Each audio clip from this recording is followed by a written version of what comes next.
ओम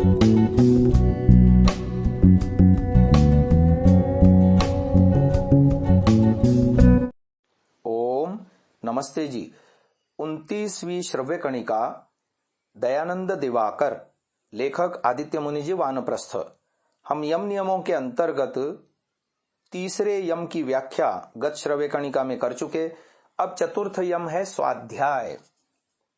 स्वाध्याय साधना नियमित रूप से वेदाध्ययन, मोक्ष शास्त्रों का पाठ और आत्मानुसंधान करने के लिए स्वामी दयानंद के गुरु जी का कठोर आदेश था।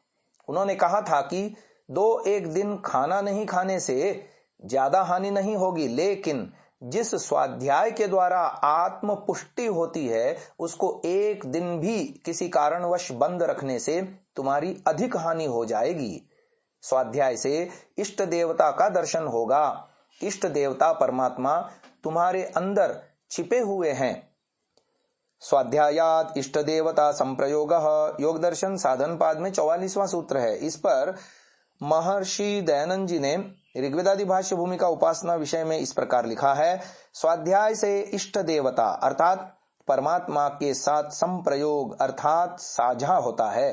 फिर परमेश्वर के अनुग्रह का सहाय अपने आत्मा की शुद्धि, सत्याचरण, पुरुषार्थ और प्रेम के संप्रयोग से जीव शीघ्र ही मुक्ति को प्राप्त होता है। स्वाध्याय के साधन से तुम उनका स्वरूप ज्ञान कर सकोगे। प्रमाद से 1 दिन के स्वाध्याय से भी अपने को वंचित न करो। सत्यार्थ प्रकाश तृतीय समोल्लास में ऋषि का वचन है, स्वाध्यायान मा प्रमदः, स्वाध्याय प्रवचनाभ्याम न प्रमदितव्यम। प्रमाद रहित हो के पढ़ा, प्रमाद से पढ़ने पढ़ाने को कभी मत छोड़। अभ्यास का गुण असाधारण है। चित्त में जो कुछ अभ्यास करोगे चित्त उसी में प्रतिष्ठित हो जाएगा। निरंतर जिसका संग करोगे वह तुम्हारा अपना बन जाएगा। स्वाध्याय के द्वारा तुम परमात्मा का संग करते रहो तो सत्य दृष्टा ऋषि मुनियों का संग भी कर सकोगे। निरंतर स्वाध्याय के द्वारा उन सबको और भगवान को अपना संगी साथी बना लोगे। जीवन सार्थक हो जाएगा। मनुष्य सामाजिक प्राणी है, इसलिए मनुष्य दूसरे के संग को ढूंढते हैं। तुम्हारे चिर साथी भगवान तुम्हारे लिए अनंत ज्ञान और आनंद का भंडार लेकर बैठे हुए हैं। धर्म ग्रंथ वेद के अंदर उनके अनंत अपार ज्ञान की विभूति के दर्शन करते रहो। ज्ञानामृत पान करते रहो। असंख्य जीवनों की क्षुधा तृष्णा मिट जाएगी। शास्त्र ग्रंथों के अंदर रहते हुए ऋषि मुनि लोग तमसावृत जगत के अंदर भटकते हुए तुमको गंतव्य स्थान का संधान बतला देंगे। दुखी अंतःकरण को सांत्वना देंगे। शोकार्त दुखार्त निराश जीवन को अमृत धारा से संजीवित कर देंगे। स्वामी दयानंद के गुरुजी के ये अमूल्य उपदेश उनके कानों में और अंतःकरण में आजन्म प्रतिध्वनित होते रहे हैं। वे उपदेश आज भी जीवित, जागृत और प्रेरणा देने वाले हैं। त्यागी, भोगी, संसारी, ब्रह्मचारी, बालक बालिका, युवक युवती, वृद्ध वृद्धा सभी के लिए स्वाध्याय परम साधना है। यह परम कल्याणकर है। योग शास्त्र के क्रिया योग ये हैं: तप, स्वाध्याय, ईश्वर प्रणिधान। स्वाध्याय क्रिया तप और ईश्वर प्रणिधान के बीच में है। स्वाध्याय दोनों को पुष्ट करता है। प्राण, मन और बुद्धि की गति सर्वदा ही बाहर की ओर है। बाह्य विषयों के प्रति ये बड़े ही आसक्त रहते हैं। यह विषयासक्ति ही मलिनता है। सब कोई स्वाध्याय के प्रभाव से ही मन, बुद्धि और प्राण को अंतर्मुखी कर सकते हैं। सूक्ष्म देह के संस्कार के लिए स्वाध्याय बहुत ही उपयोगी है। बाहर का सुख अस्थाई और मलिन है और भीतर का सुख स्थायी और निर्मल है। भीतर के सुख का संधान एकमात्र स्वाध्याय के द्वारा ही मिल सकता है। मंत्र जप भी स्वाध्याय का एक अंग है। प्रणव अर्थात ओंकार का और गायत्री मंत्र का अर्थ भावना के साथ जप करना ही जप है।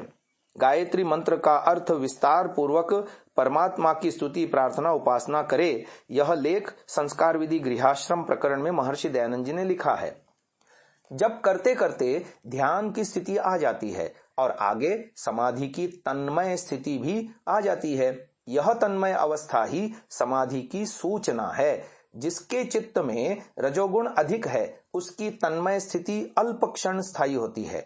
जप में अभ्यस्त होने से रजोगुण की मात्रा कम हो जाती है, सत्वगुण की मात्रा बढ़ती है। अभ्यस्त योगी का जप श्वास प्रश्वास के साथ भी चल सकता है, इससे भी समाधि का रास्ता खुल जाता है। स्वाध्याय के अंग ग्रंथ पाठ और जप दोनों ही समान उपयोगी हैं, एक दूसरे के परिपूरक हैं। यह स्वाध्याय सबका चिरस्थायी है। स्वाध्याय से प्राण मन बुद्धि की मलिनता कट जाती है। अब अंतिम नियम है 5वां, ईश्वर प्रणिधान साधना। सब कार्यों के फल को भगवान में अर्पण कर देना ही ईश्वर प्रणिधान है। ईश्वर प्रणिधान से भी समाधि होती है। छोटा शिशु जैसे स्नेहमयी जननी के गोद में लेटकर निर्भय और निश्चिंत हो जाता है, साधक उसी प्रकार अपनी अहंकार भावना को छोड़कर सब भगवान में समर्पण करके पूर्णतया निश्चिंत और निर्भय हो जाता है। संग हमारी उन्नति और अवनति का कारण है। स्थूल विषय का संग करने से हम स्थूल विषय के प्रति आकृष्ट होकर प्रवृत्ति पथ में धावित होते हैं। सूक्ष्म विषय का संग करने से हमारा मन प्रवृत्ति के पथ को छोड़कर निवृत्ति के पथ पर पहुंच जाएगा। भगवान परम सूक्ष्म तत्व हैं, इसलिए समाधि योग से उनका संग करने से भगवान की उपलब्धि होगी। इस समाधि लाभ का प्रथम सोपान ईश्वर प्रणिधान है। ईश्वर प्रणिधान से सामयिक उद्वेग, अशांति, दुश्चिंता एक क्षण के लिए भी ठहर नहीं सकते। यह स्वयं स्वामी दयानंद का अनुभव रहा है। समाधि सिद्धिर ईश्वर प्रणिधानात, योग दर्शन 2:45। इसके भाष्य में ऋषिवर दयानंद ऋग्वेदादि भाष्य भूमिका उपासना विषय में लिखते हैं, पूर्वोक्त ईश्वर प्रणिधान से उपासक मनुष्य सुगमता से समाधि को प्राप्त होता है।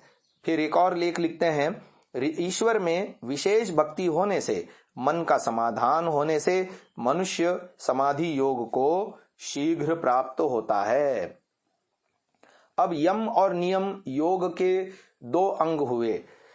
अष्टांग योग में तृतीय अंग है प्रत्याहार साधना। पंच ज्ञानेन्द्रिय चक्षु, कर्ण, जिह्वा, नासिका और त्वचा अपने अपने विषय रूप, शब्द, गंध, रस और स्पर्श के साथ स्वाभाविक रूप से ही संयुक्त होते हैं। जब यह संयोग बंद हो जाता है और इंद्रिय गण चित्त आकार हो लेते हैं, तब इसका नाम प्रत्याहार है। चित्त की इच्छानुसार ही इंद्रियां विषयों से संयुक्त होती हैं। चक्षु रूप से, कर्ण शब्द से, नासिका गंध से, जिह्वा रस से और चर्म स्पर्श से संयुक्त होते हैं। केवल तब जब मन चाहता है, मन एक समय में केवल एक ही इंद्रिय को विषय में संयुक्त कर सकता है। दूसरी इंद्रियां तब अपने अपने विषयों से वियुक्त रहती हैं। इस प्रकार सब इंद्रियों अर्थात 5 इंद्रियों के विषयों से वियुक्त होने पर प्रत्याहार संभव होता है। इंद्रिय गण के जब निष्कर्म की स्थिति में आ जाने से चित्त में इंद्रियां लय को प्राप्त हो जाती हैं, तब इंद्रिय गण मन के स्वरूप को प्राप्त हो जाती हैं और उनके लिए अलग से कोई कार्य नहीं रहता। इंद्रिय गण के विषयों से प्रत्यावर्तन करने का नाम ही प्रत्याहार है। योग दर्शन द्वितीय साधन पाद में 54वां सूत्र है, स्व विषया संप्रयोगे चित्तस्य स्वरूपानुकार इवेन्द्रियाणाम प्रत्याहारः। इसके भाष्य में ऋषिवर दयानंद ने ऋग्वेदादि भाष्य भूमिका उपासना विषय में यह लेख लिखा है। प्रत्याहार उसका नाम है कि जब पुरुष अपने मन को जीत लेता है, तब इंद्रियों का जीतना अपने आप हो जाता है, क्योंकि मन ही इंद्रियों को चलाने वाला है। प्रत्याहार बाहर से भी होता है और भीतर से भी होता है। चित्त में धारणा शक्ति प्रबल होने से हम लोग किसी एक विषय पर दीर्घ समय तक एकाग्रता के साथ रह सकते हैं। बाहर से प्रत्याहार का साधन होने से अधिक फल लाभ नहीं होता है। चक्षु बंद करने से रूप दर्शन क्रिया बंद होती है। यह कच्चा प्रत्याहार है। कच्चा प्रत्याहार टूट जाता है, लेकिन पक्का प्रत्याहार टूटता नहीं। प्राणायाम के बाद प्रत्याहार का साधन संभव होता है। प्रत्याहार सिद्धि से इंद्रिय संयम की सिद्धि होती है। इंद्रिय संयम के बिना सर्व प्रकार की साधना ही विफल हो जाती है। स्वामी दयानंद ने गुरु जी के उपदेश से उन्होंने प्रत्याहार साधना शुरू कर दी थी और यथा समय इसकी उन्हें सिद्धि भी मिल गई थी। इसकी सिद्धि में सभी को देर लगती है। स्वामी दयानंद को भी इसमें काफी देर लगी थी। आगे की चर्चा कल के श्रव्य कणिका में सुनिएगा। इसे यहीं विराम देते हैं। ओम।